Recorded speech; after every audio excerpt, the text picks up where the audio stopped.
Buenos días, le doy la bienvenida a todos los Virnautas que nos están siguiendo en este programa. Yo soy Maripaz Soto Villalobos, soy la productora y conductora de este programa. Me alegro mucho que nos sigan buscando y sigan entusiasmados por lo que estamos haciendo, así que les agradezco. Les cuento que hoy volvemos al continente americano, específicamente a Centroamérica, un poquito más cerca de Costa Rica. Así que le doy la bienvenida a Luis Aguilar desde Ciudad de Guatemala. Bienvenido, Luis. Hola, ¿qué tal? Un gusto poder compartir con usted y con las personas que nos están acompañando. Perfecto, Luis. Muchas gracias más bien por querer participar de este proyecto y tomarte tu tiempo. Así que nada, si quieres empezar y presentarte un poquito, contanos quién es Luis. Ok, está bien. Pues yo soy Luis Roberto Aguilar Leal, de papá herediano y mamá guanacasteca. A los 22 años ingresé a una orden religiosa, los frailes dominicos, y a partir de ese momento pues comenzó mi vida nómada, porque los que pertenecemos a una organización de este tipo, pues tenemos que estar dispuestos a ser itinerantes, es decir, a ir ahí donde nos envían. Entonces me ha tocado estar en distintos lugares ejerciendo el ministerio sacerdotal y ahora estoy aquí en Guatemala desde el año 2012. Perfecto. ¿Nos ¿Qué puedes más contar puedo? un poco? Ajá. ¿Nos puedes contar un poco ese proceso de llegar a decidir tu vocación, llegar a ser sacerdote y luego fraile? Contanos un poco cómo llegaste a esa realización. Yo tuve una participación bastante activa en los grupos juveniles de mi parroquia. Yo era de la parroquia La Medalla Milagrosa en Heredia, en Cujuquí. Y a través del trabajo en la pastoral juvenil, conocí a la orden de predicadores o frailes dominicos y empecé, cuando ya terminó la fase de grupos juveniles, porque llega un momento en que uno ya siente que ya no está para ese tipo de experiencia religiosa. Entonces lo que hice fue que me metí a colaborar con ellos, con una publicación que tenían, una revista que se llama Justicia y Paz, una revista que circulaba en todo Centroamérica, y ese trabajo que era temporal, a ratitos, pues poco a poco se volvió más intenso hasta que llegué a la conclusión de que le estaba dedicando más tiempo a eso que a otras cosas en mi vida y que entonces era mejor pues hacer el intento de entrar de lleno en la orden religiosa. Fue un proceso largo, como de unos 3 4 años, y paulatino, por el cual me fui como comprometiendo más y más hasta que terminé completamente sumergido en esto. Perfecto. ¿Y cuántos años llevas ordenado entonces? 28 años. 28 años, sí. Mi ordenación fue en 1992. ¿Y empezaste a estudiar entonces en Costa Rica? ¿O te fuiste a estudiar a otro lado? Sí, estudié el primer año en Costa Rica, el segundo año un poquito en El Salvador, otro poquito aquí en Guatemala, donde estoy ahora. Y después regresé a Costa Rica para terminar la formación básica en teología y filosofía. Y al terminar digamos, la formación básica, teológica y filosófica, hice una especialización en catequética en Bélgica. ¿Cómo fue la experiencia en Bélgica? Maravillosa, maravillosa. Fue, eh, es otro nivel, ¿verdad? Entonces, no solo pude aprender muchísimo desde el punto de vista de lo que nosotros estudiamos, en lo que nos profesionalizamos, digamos, sino que además, pues la experiencia de estar inmerso en otra cultura siempre es algo muy, muy enriquecedor. Perfecto. Y también nos contaste que, bueno, tu vocación te ha llevado por distintos países. Sé que has estado por Honduras, has estado en Estados Unidos, en Texas. ¿Cuál ha Ujú. sido esa experiencia también? Has vivido la religión en distintos lugares del mundo. Entonces, Sí, sí, sí, la religión católica y bueno, y el diálogo de la religión católica con otras religiones, ¿verdad? Este, porque me ha tocado vivir en sociedades muy, muy católicas, como Honduras, por ejemplo, o en sociedades muy diversas religiosamente, como, bueno, en Bélgica, por ejemplo, en Estados Unidos, este, entonces, sí, ha sido una experiencia que muy, muy diversa en ese sentido. Y ahora aquí Guatemala, que parece mentira, aunque el catolicismo es fuerte, eh, estamos en un 50% con las iglesias protestantes. Sí, aquí en Guatemala el fenómeno del protestantismo es muy, muy fuerte. ¿y hace cuánto se dio ese viraje? En realidad, espero no estar diciendo nada terrible, precisamente en la época del conflicto armado, Efraín Ríos Montt era protestante y él promovió muchísimo las iglesias protestantes no históricas, ¿verdad? Entonces, las nuevas sectas. Eh, y, y, y, bueno, fue muy fuerte. De hecho, cuando el Papa fue a América Central, en los años 80, fue recibido muy fríamente por parte de las autoridades aquí en Guatemala, ¿verdad? El pueblo sí se volcó a favor de él, pero eh, incluso hubo ejecuciones de presos antes de que llegara el Papa acá. Y para, para, para crear problemas, digámoslo en esos términos, ¿verdad? ¿Y cómo has vivido también el hecho de ser un representante de la fe en un país con una cultura tan distinta y con realidades tan distintas a la que hemos vivido nosotros, lidiar con conflictos políticos, armados, con una historia tan dolorosa como ha sido la de Guatemala, una historia política muy dura? ¿Cómo has vivido también poder hablar con las personas y darles tu punto de vista y tu apoyo espiritual teniendo realidades tan distintas?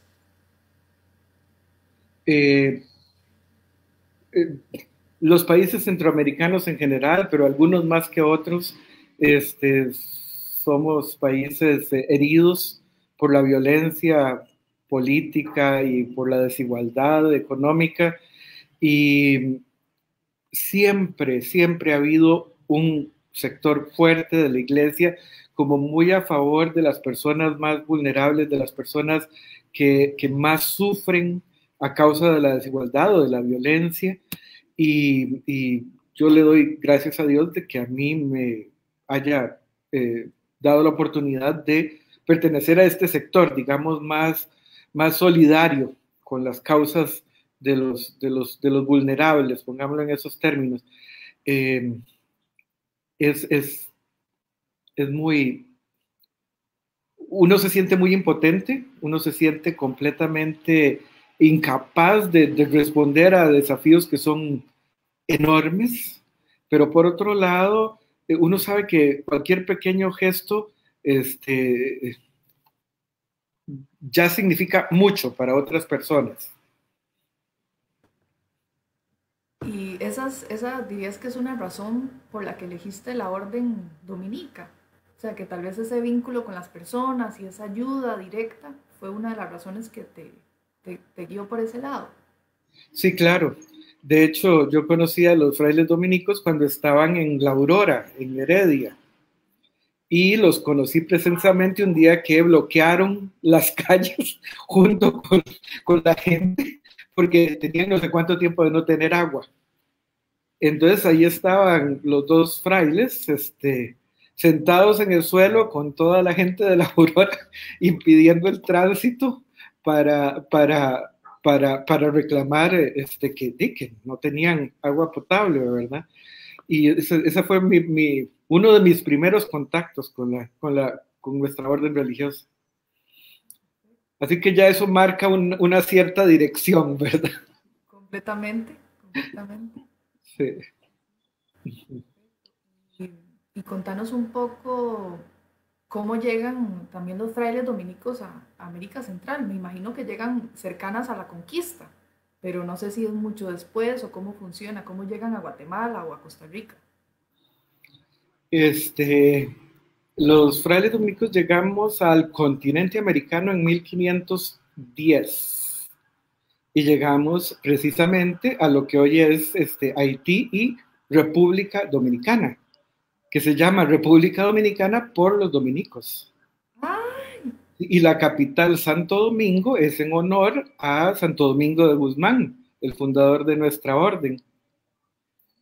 Ahí se fundó en Santo Domingo, República Dominicana, ahí se fundó el primer convento de dominicos y de ahí salieron hacia México, hacia Perú, hacia Colombia y desde México bajaron a Centroamérica.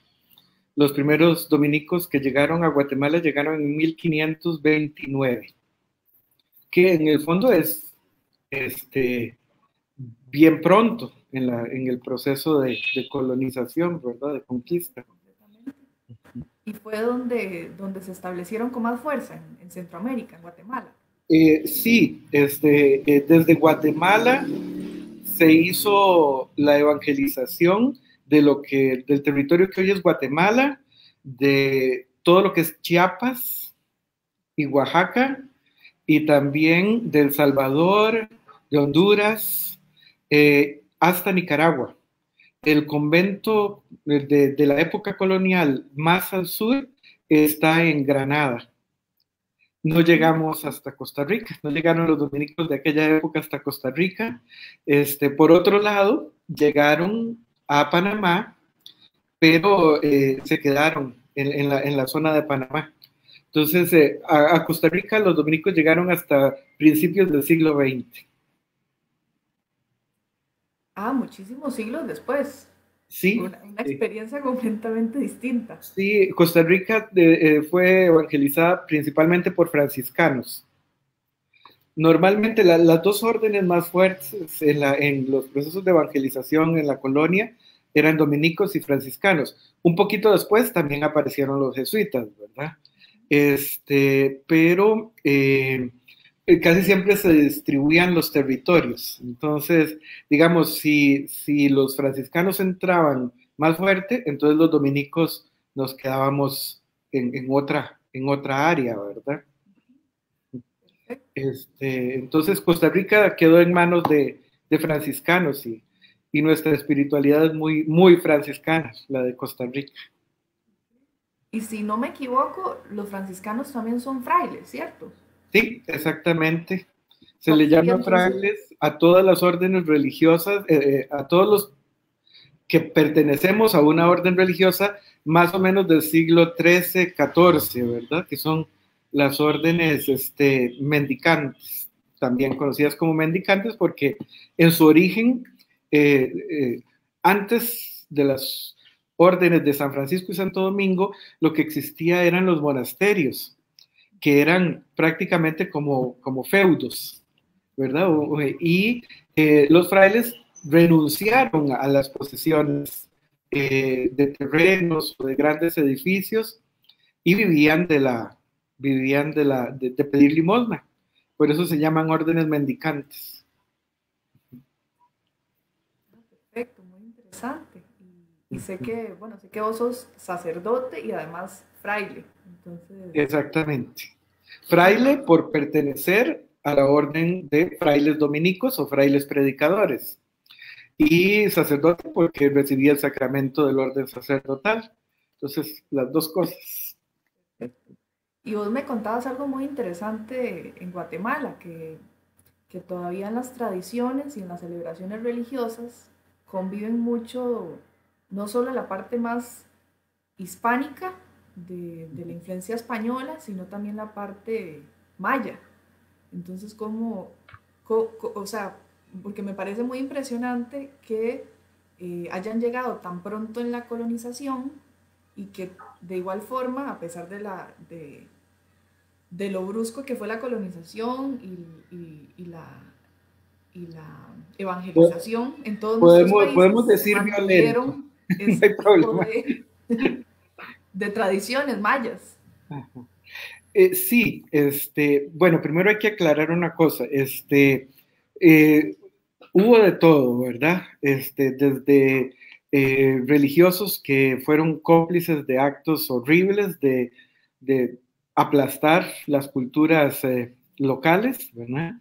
Hasta, por ejemplo, usted probablemente habrá oído hablar de Bartolomé de las Casas, que era dominico y que se distinguió precisamente por una lucha, pero incansable, por quitar las leyes que terminaban esclavizando a los indígenas. Entonces, desde la llegada de los frailes, al principio hubo como una lucha en favor de los derechos de los indígenas.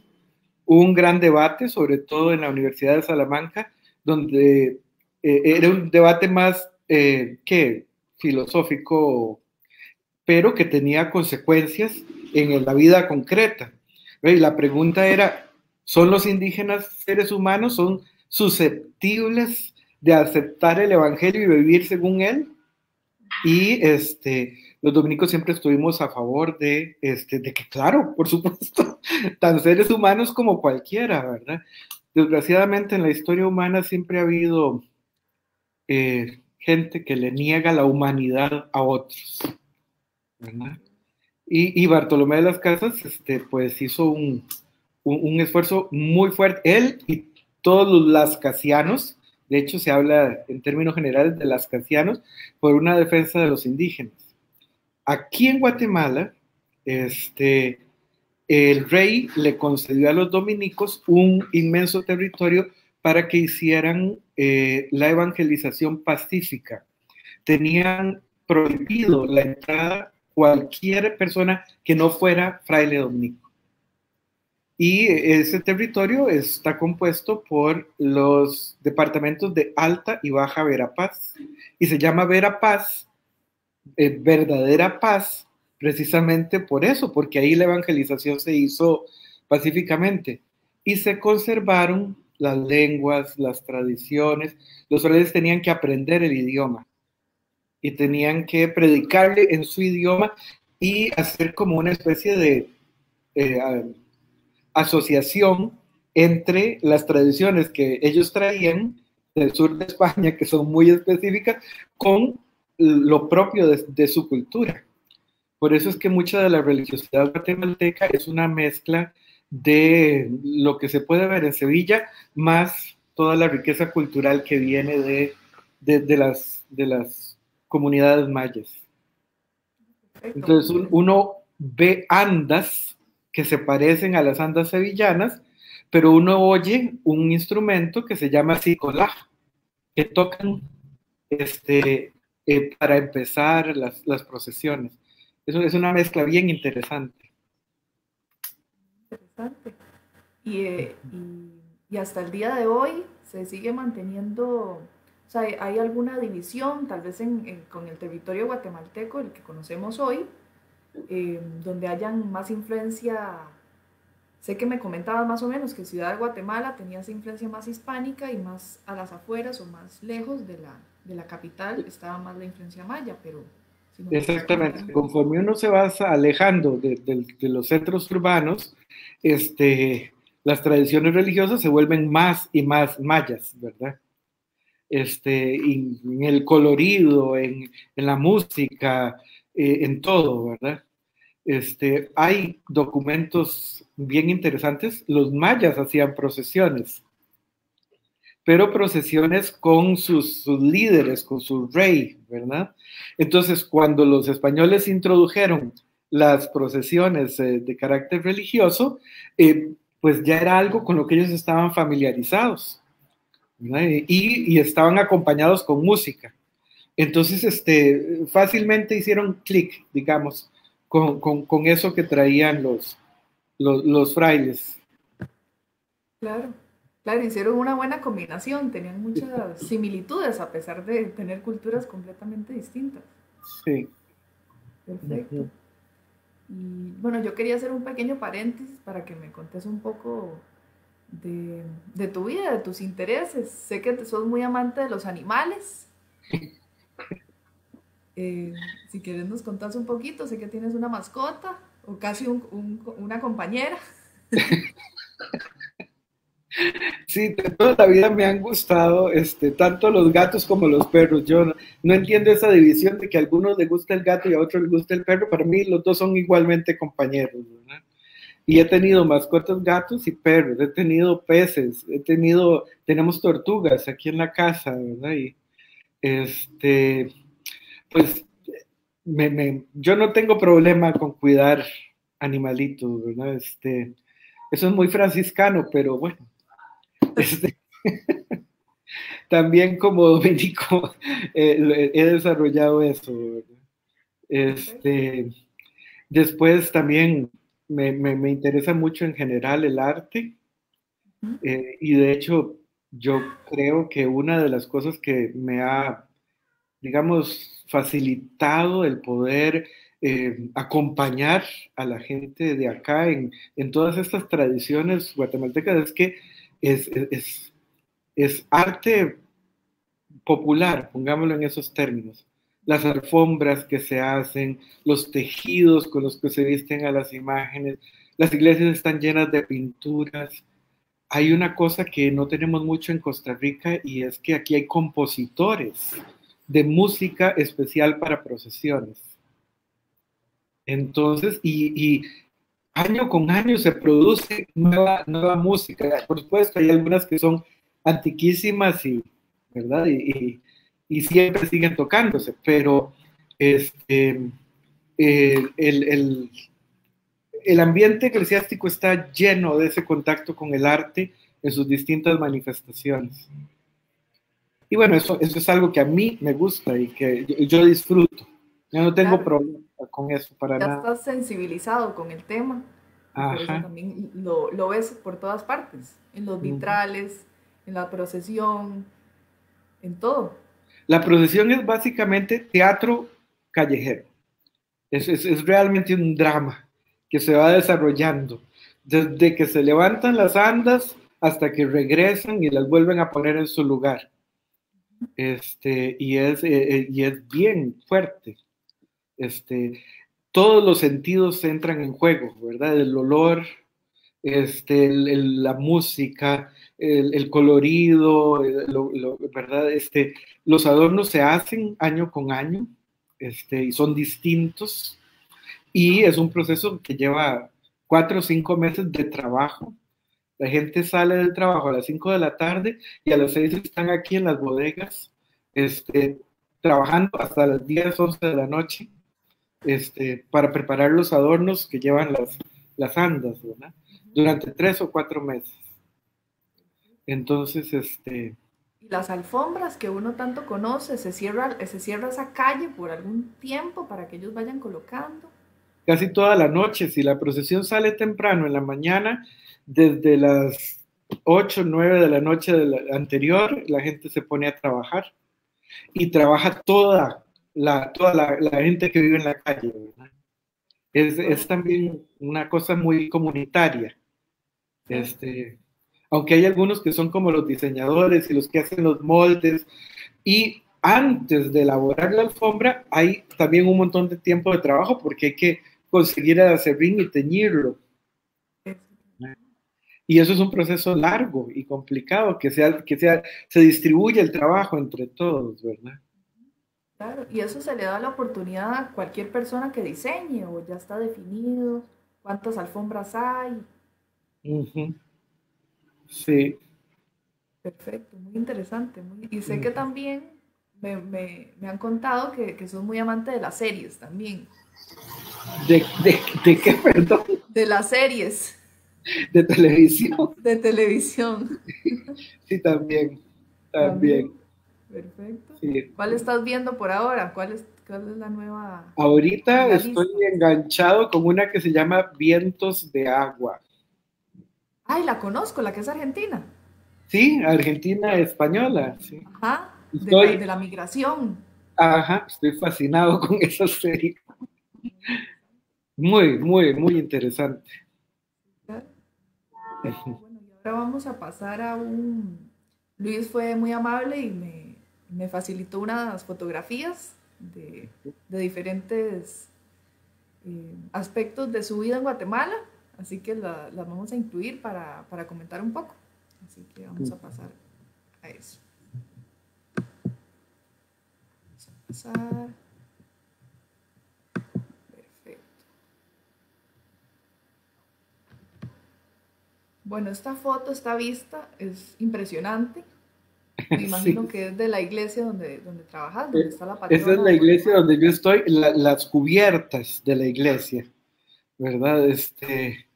Eh, es un templo que se empezó a construir en 1778, más o menos en la época en que se empezó a construir la iglesia de la Inmaculada Concepción de Heredia. Claro. Son más o menos del mismo tiempo y del mismo estilo, neoclásico. Y solo que este es un poquito más grande que la de Claro. Heredia. Y es un tesoro arquitectónico realmente nuestra iglesia. Desgraciadamente, a causa de los terremotos y se han perdido elementos. No sé si ven que hay como unos pedestalitos ahí, donde había como una especie como de grandes jardineras que se han ido cayendo. Las tres imágenes que hay arriba, al frente, al principio eran 7 que presidían la fachada del templo, pero está bastante bien conservada y es de las pocas iglesias que no hubo que reconstruirlas completamente después de los terremotos. ¿Verdad? Solo hubo que hacerle reparaciones. Acá tenemos otra perspectiva. Ok, ahí se ve lateralmente, ¿verdad? Y el espacio ese abierto que está ahí es el claustro mayor del antiguo convento, donde vivían los frailes. Había 4 claustros como ese, de ese mismo tamaño, es muy grande para el tipo de conventos que se tienen aquí en Centroamérica. Nuestro convento, que ahora está en ruinas, y estamos precisamente en un proceso de restauración, de recuperación de ese espacio. Era para 400 frailes, era gigantesco, ¿verdad? Entonces, ahorita estamos precisamente recuperando ese claustro para luego seguir con otras áreas. El Estado se apropió otras áreas del antiguo convento y ahí funciona el Ministerio de Cultura. Para preservar esos lugares y reutilizarlos y darle... La idea es, ya no tenemos tantos frailes como antiguamente, ¿verdad? De hecho, en nuestra comunidad somos solo 4 frailes. Imagínense un convento hecho para 400.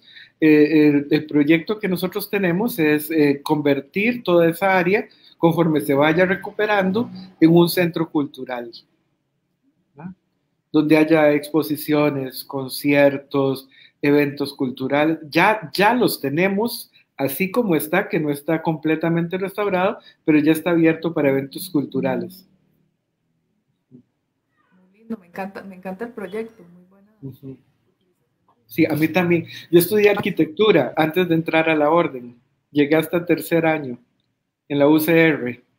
Entonces, estoy como en mi... En el paraíso. Exactamente. Perfecto. Y esto que me pareció muy interesante que me compartiste, Ajá. de la parte más histórica de lo que se ha encontrado. Sí, esa es una publicación que nos hicieron en uno de los periódicos de acá a principios de este año para dar a conocer los avances del proceso de restauración. Entonces, en una revista dominical que hay en ese periódico, pusieron un artículo bien grande, varias páginas, donde se detallaba todo el proceso de investigación arqueológica que se ha hecho en el antiguo convento, las obras que se ya han realizado hasta ahora y digamos lo que está proyectado realizar a futuro. En todos los países de América Latina y después de la independencia hubo procesos de expulsión de los religiosos y el Estado se apropiaba de los edificios de los religiosos. Entonces, este espacio que estamos recuperando fue cárcel de varones, fue el primer Conservatorio Nacional de Música de aquí de Guatemala, fue Fábrica Nacional de Licores, fue cárcel, fue hospital y fue también escuela de varones. Tiene una historia súper interesante, ha sido sí, todo. Sí. Finalmente, a principios del siglo XX, se le regresó a la orden una parte, no todo, que es la parte que nosotros estamos tratando de restaurar y de recuperar.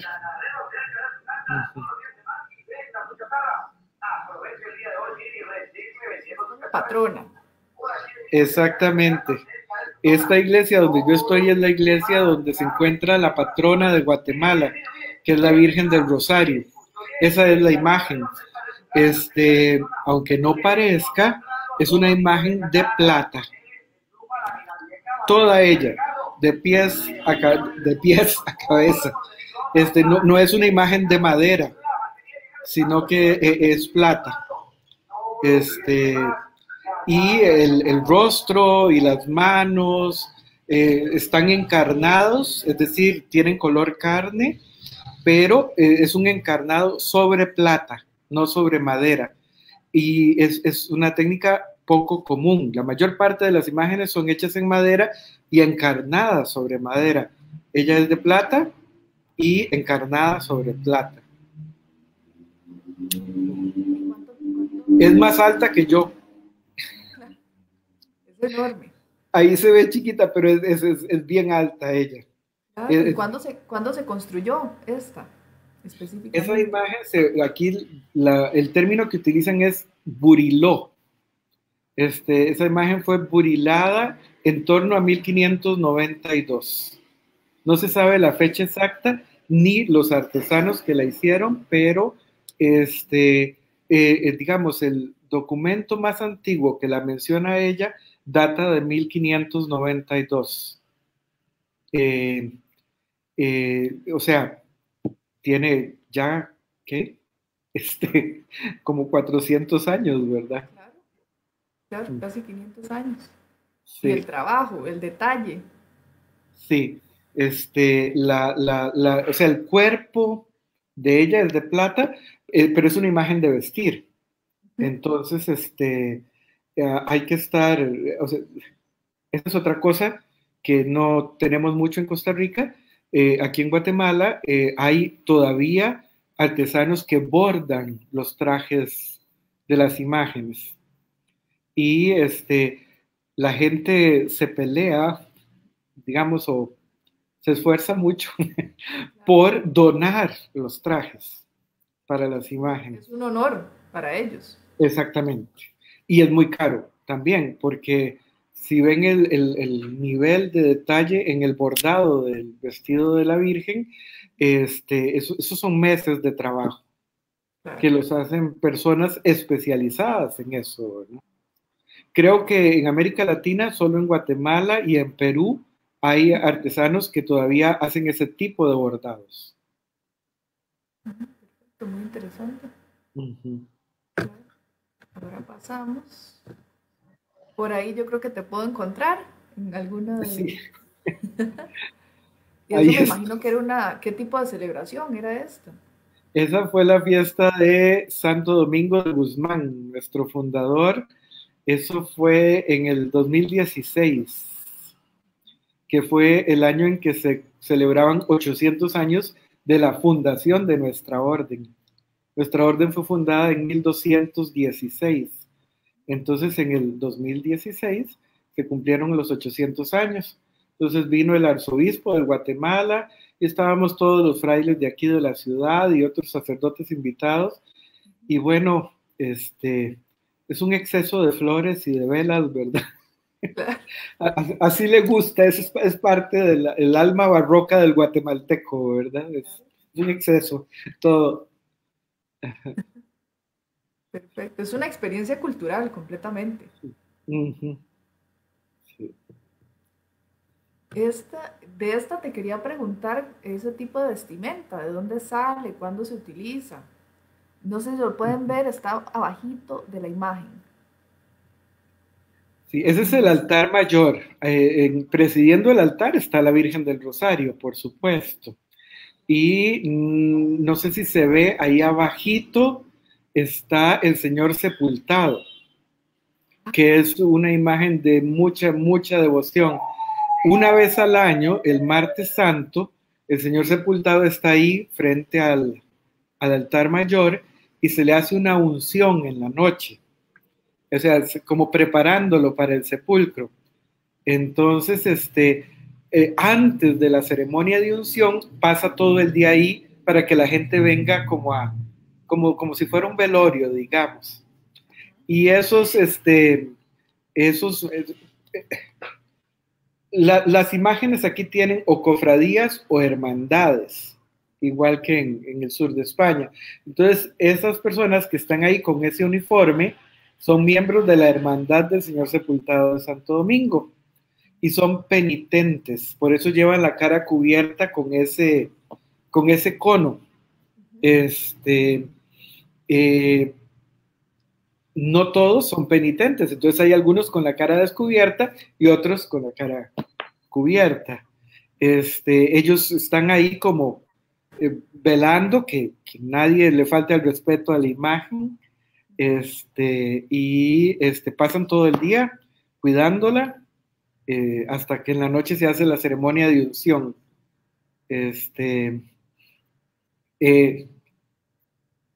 Existe la tradición de que esa imagen es muy poco probable que históricamente sea cierto, pero la tradición dice que esa imagen pertenecía a Catalina de Aragón, la esposa de Enrique VIII, y que ella la envió para el continente americano y que llegó al puerto de Trujillo, en Honduras, y la gente quedó tan impactada que decidieron mandarla a la ciudad más importante de la época, que era la antigua Guatemala. La representante de la capitanía. Entonces, de hecho, existen marchas fúnebres dedicadas al Señor sepultado que se llaman Vino del Mar, por esa llegada al continente americano en barco, ¿verdad?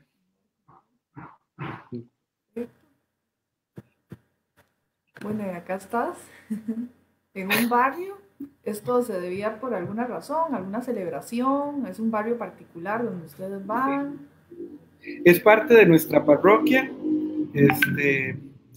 Es nuestra parroquia, al igual que toda la sociedad guatemalteca, y bueno, yo diría centroamericana, es una realidad de contrastes. Por un lado tenemos la riqueza y el esplendor de un templo de 200 años y mucha gente que viene a honrar de todas las clases sociales. Por otro lado, tenemos áreas muy, muy pobres. Al fondo, digamos, del territorio parroquial, hay como un barranco, ¿verdad? Y está lleno de personas que pues han emigrado a la ciudad, sobre todo durante el tiempo del conflicto armado, y construyeron lo que pudieron ahí, ¿verdad? Entonces atendemos tanto a la gente que viene al centro parroquial, ¿verdad?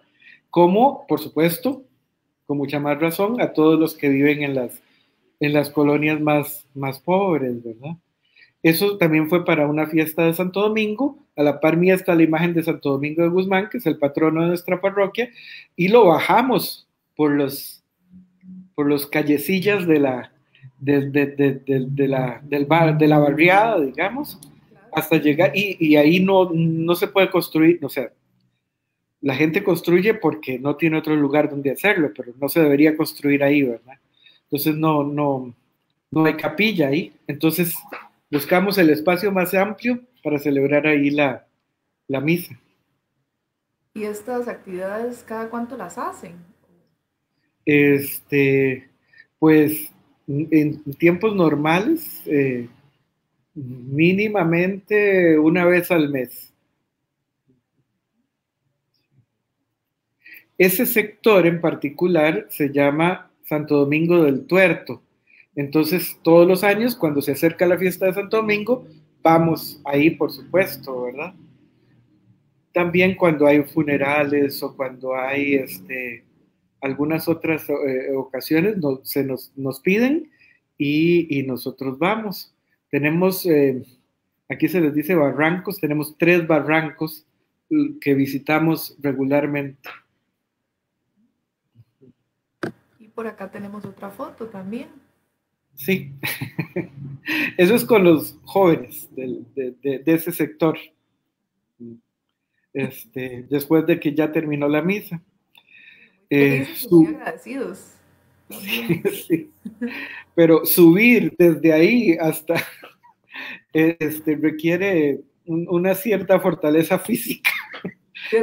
Habilidades que no sé si usted firmó cuando decidió formar parte de los dominicos, no sé si era parte de... Sí, sí, no, yo tengo que estar parando para poder llegar hasta arriba. Pero es un grupo muy lindo de jóvenes que funciona ahí en ese sector. Y acá pasamos a ya las celebraciones más religiosas y de Semana Santa. No, esta es, como es la Virgen del Rosario, es una procesión que se hace, la Virgen del Rosario, la imagen de plata no sale, ¿Ah? Porque es un tesoro enorme, ¿verdad? Entonces existe una réplica, esa es la réplica procesional, que sale 2 veces al año, el primer domingo de mayo y el primer domingo de octubre. Sale en procesión la réplica de la Virgen del Rosario. Cuando hay alguna ocasión muy, muy especial, por ejemplo, cuando se cumplieron los 800 años de la orden, salió la imagen de plata, pero es complicadísimo hacer eso, ¿verdad? Porque se requiere todo un dispositivo de seguridad para protegerla y para bajarla del camarín donde ella normalmente está. Sí, el esfuerzo de seguridad y físico para también. Exactamente. Muy interesante porque uno tal vez acostumbrado a la cultura de uno relacionaría este tipo de celebraciones y este tipo de demostraciones con Semana Santa nada más. Entonces eso también habla mucho de cómo es la experiencia católica en Guatemala también, que hay diferentes celebraciones a través del año. Es todo el año. No hay manera de escapar de ello. No.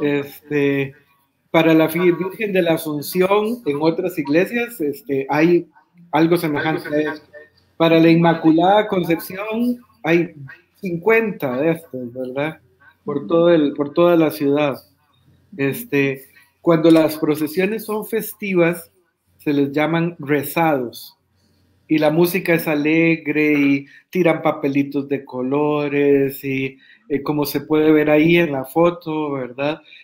Bailan las andas, ¿verdad? Tiene un movimiento ahí muy festivo, y el carácter es completamente distinto a las procesiones de pasión.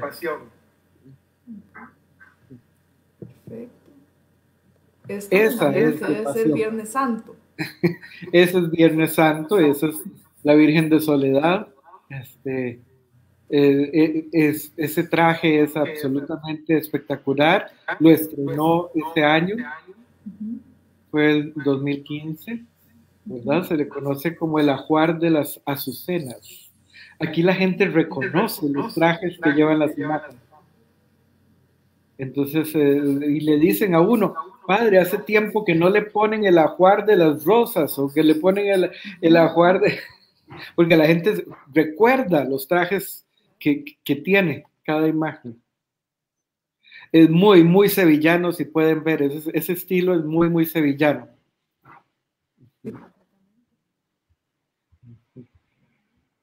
Y también con solo esta imagen vemos poquito, pero nos imaginamos todas las personas que requieren para poder alzar esto, lo pesado que debe ser. Sí, el anda de la Virgen es cargada por 90 mujeres, 45 de un lado, 45 del otro. El anda del Señor sepultado es para 100 personas. Y las de nosotros son pequeñas comparadas con las andas de otras iglesias. Claro. La que tiene más, creo que llega a 140 cargadores. 70 personas de cada lado. Y uno tal vez se impresiona con el Santo Sepulcro los viernes en Heredia Centro. Sí. Sí. Sí. Ah, y en el caso de esa anda, además, tiene un brazo interno abajo. Entonces, aparte de las personas que van a los lados, también va en el centro otro grupo de gente.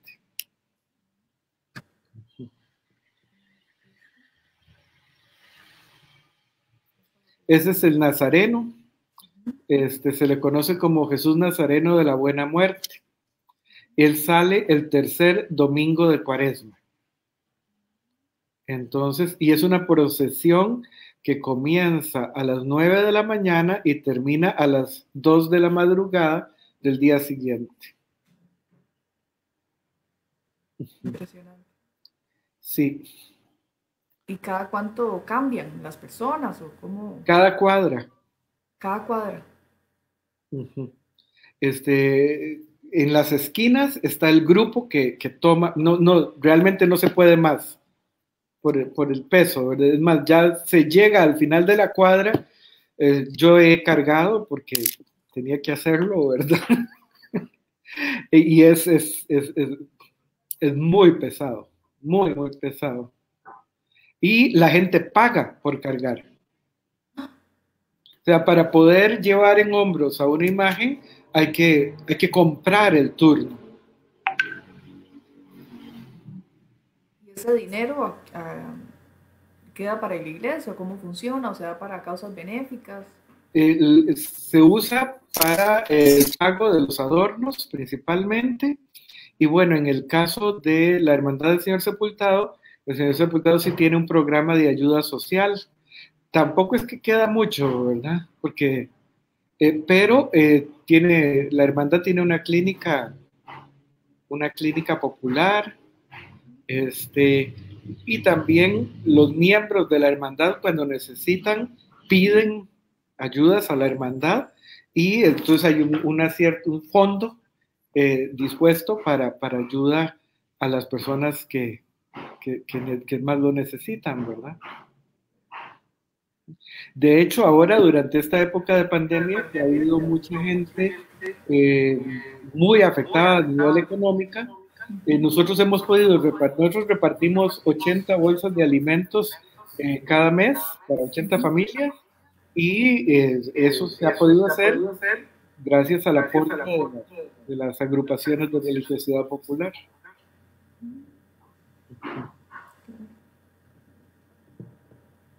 Y llegamos a las famosas alfombras. Las famosas alfombras, sí. Todo un arte maravilloso, que requiere muchísimo esfuerzo, muchísimo trabajo y una gran creatividad. Estas son las alfombras más de la ciudad de Guatemala, porque en Antigua las alfombras llevan además frutas y verduras. Entonces, no solamente tienen, digamos, el acerrín formando los decorados, sino que además en la Antigua ponen sandías, mangos, naranjas, chayotes. De todo. Ah, perfecto. ¿Y cuándo se empezó esta tradición de las alfombras? Entiendo que es de origen maya. Ujú, perfecto. Y se fue Sí, modificando, pero sí, claro. yo así como fecha exacta no, pero sí, es prehispánico. Por supuesto, ese no es un diseño prehispánico, ¿verdad? Pero es esa fusión que se fue realizando poquito a poco. De las dos culturas, claro. Acá Ujú. tenemos otra.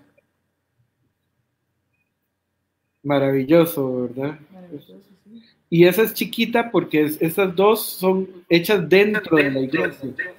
Mm, Esas no son para la calle. claro. Sí, con medidas distintas, completamente. Sí. Ujú. Y después tenemos esta foto que yo creo que da para hablar un poco de cómo han lidiado con la pandemia ustedes. Ahí se pueden ver personas con tapabocas y con distanciamiento, cómo han podido manejar eso, cómo han tenido el acercamiento con sus fieles, Este fue estando lejos.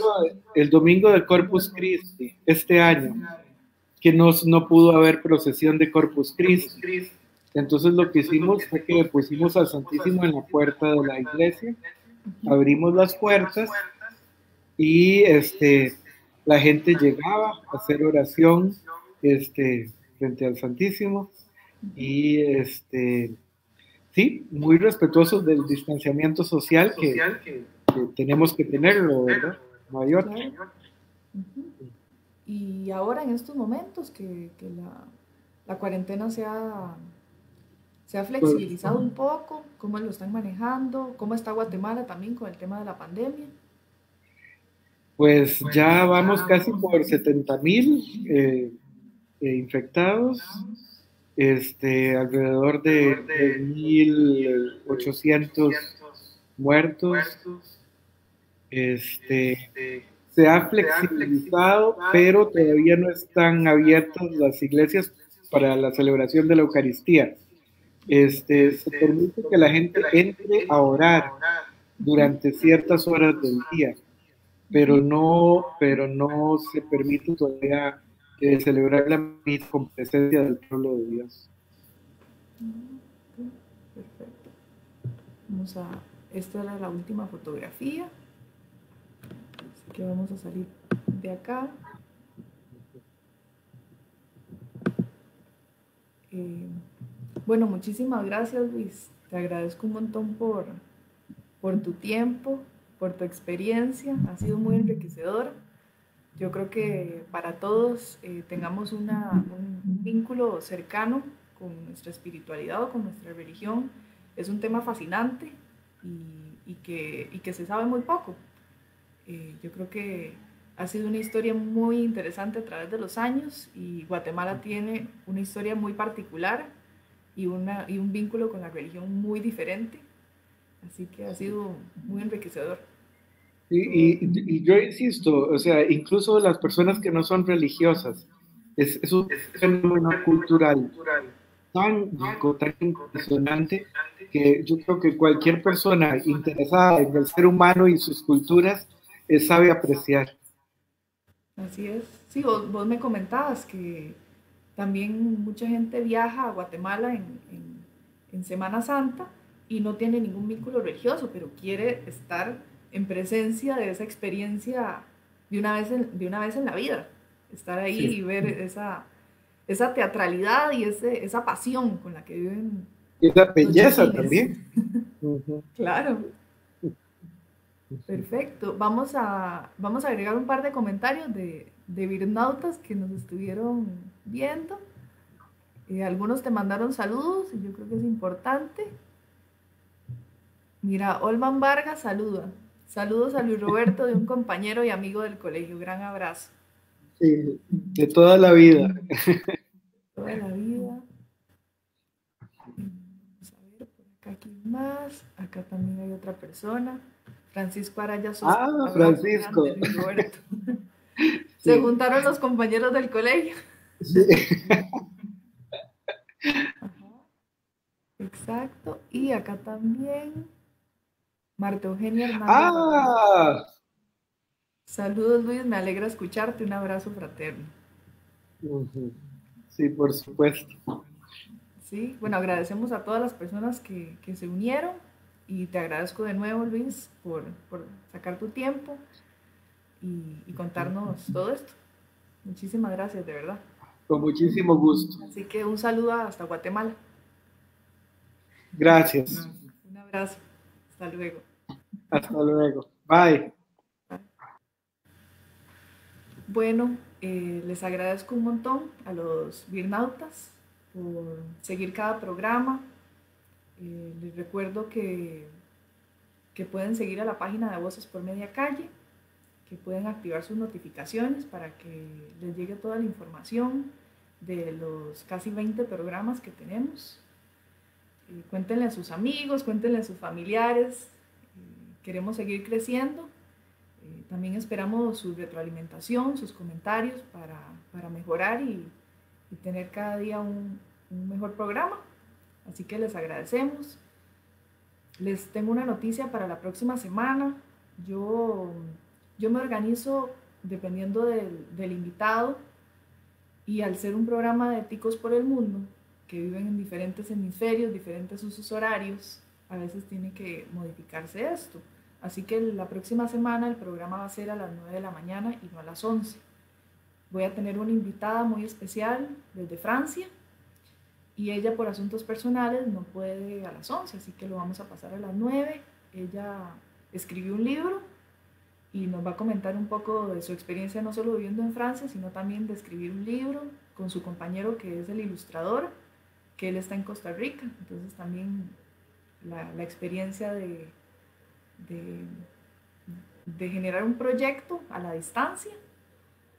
Y también le tenemos un dato, al ser la próxima semana 9 de septiembre, y sabemos que es el Día del Niño, el libro que ella escribió es un libro infantil y ella, su compañero y su editorial tuvieron la amabilidad de regalarnos un ejemplar. Entonces vamos a hacer un pequeño concurso, una pequeña rifa, que después de terminar este programa la voy a subir a la página, así los que quieran participar, bienvenidos. Y en el programa de la próxima semana a las 9 de la mañana vamos a decir la ganadora o el ganador.